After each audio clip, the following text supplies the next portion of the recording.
What's good, everybody? This is the Attack of the Gamer podcast, the first episode. Okay, so let's get to it. So let's go into Stalker 2. Already amasses 1 million, and many more is playing on Game Pass, right? Because with Game Pass, if you have Game Pass Ultimate, you can get day one Microsoft game releases on there. So that's good. So a lot of people, first I'm gonna say is I like to see the success of this game because what they was going through, they was like develop a game in the midst of a war and stuff like that, and they finally get the game to come out, and they get really good support early on. So I like that. But a lot of times we'll prejudge a game before the game fully comes out and just go by a review score. Sometimes you have to really play the game to really know it, and sometimes, you'll have these fickle fanboys and try to say a game is bad or horrible, this and that. But play the game for yourself. So it's off to a really good start. So that's good to hear. So hey, play your games and come to your own conclusion. That's my motto.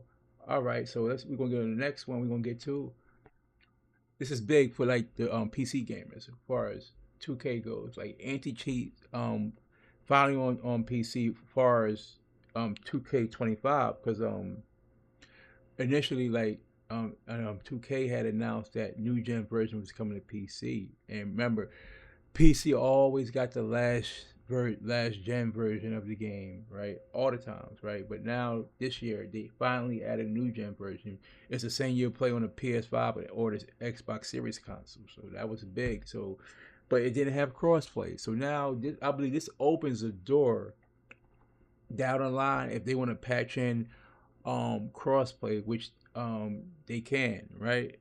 And if I figure if they don't patch in crossplay for 2K25, I believe crossplay would be a thing coming for the next 2K, which would be 2K 26. I truly believe that. Look, they gave the new gen version. Only the new gen consoles have that, right? And so I think they want to win those links. They know, hey, we need to eventually give crossplay to PC, right? Because look at the sports games on PC. Most of them have crossplay, like the Maddens, right?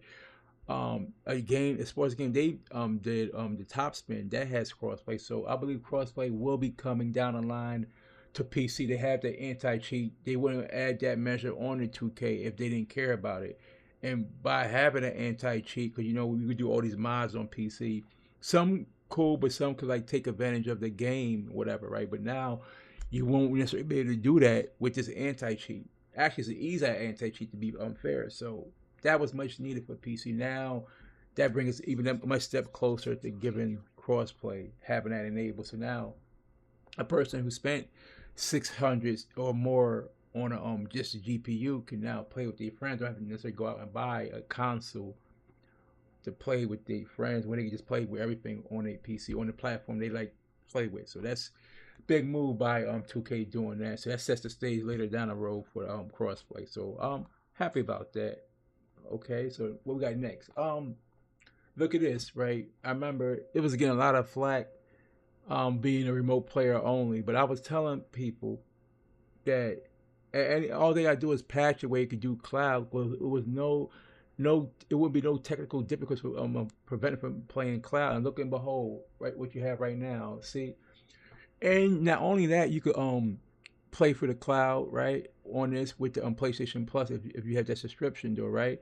But there's no PlayStation is not required, so you don't need a PS4, PS5, just this, right, and be a subscriber to that cloud service. You could do that. So this opens the door for many other things what this could do, but also down the line, I might be jumping the gun a little bit, but I believe that it will be a PS6 Lite, possibly in the form of a handheld.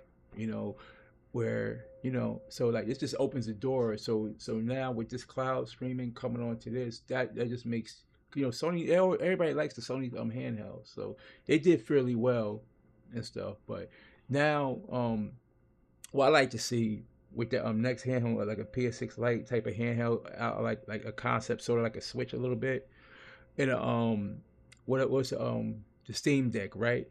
I think something like that where you're playing all this game. So basically, you're not have to make no new like proprietary like media to play it. Like you know the PSP, but it had a UMD, right?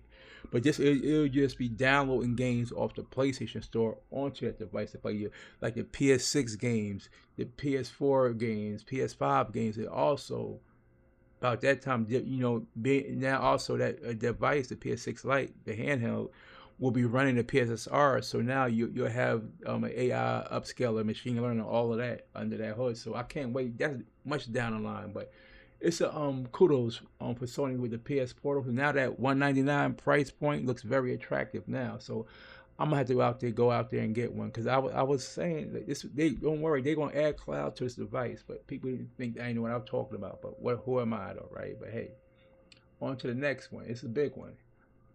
Sony's in talks, to acquire Katakawa, the parent company from Software. And let me let you know, Katakawa owns around 70%.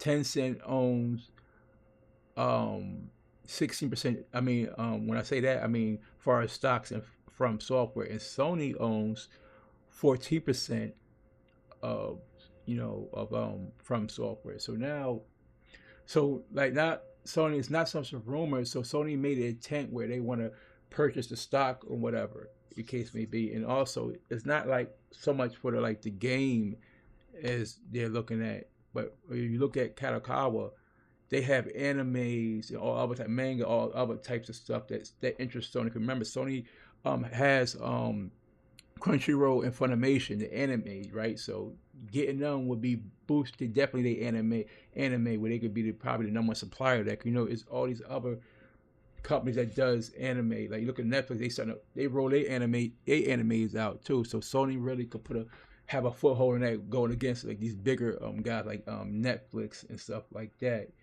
So yeah, so that's a really big deal. And also let y'all know, when we go to like here, anytime you want to buy like stocks or whatever, like from a company or like acquisition, you have to have a letter of intent. This is what I'm just showing you on the screen right here.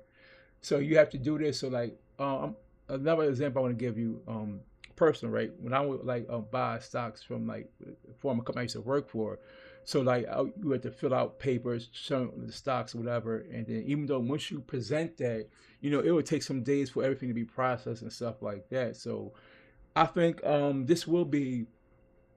I think this will be a done deal with the intent. Because here's the thing: they want to be like purchased though. So I think with everything like going like well, no snags. I think everything like what Sony's doing. So they made their intent. They sent the paperwork. So now, once they announced that Sony was like possibly acquiring this company, they stocks rose though, right? So yeah, so I think this deal's gonna happen, and it's just a matter of time. I think we'll probably know more before the new year. Probably sometime in December, we'll get more information on this possible deal. So it'll be a big deal for Sony. They'll be have Elder Ring under their belt. But remember, Sony also owns the IP, I believe, Bloodborne, so they own that. So let's see how this all plays out. But I think Sony's in the midst of acquiring this the parent company of FromSoftware, Katakawa. So that's a W. So they, way to go out a bang into the new year though. But let me know what y'all think. This is a podcast. I'll come on like do one of these every week, once a week, right? Try to do it once a week. Being if there's any news to bring out. So I appreciate everyone that stopped. Now let's check this out. Like, comment, subscribe. Let me know what y'all think. I'm out of here to the next one. Everybody be blessed. Peace.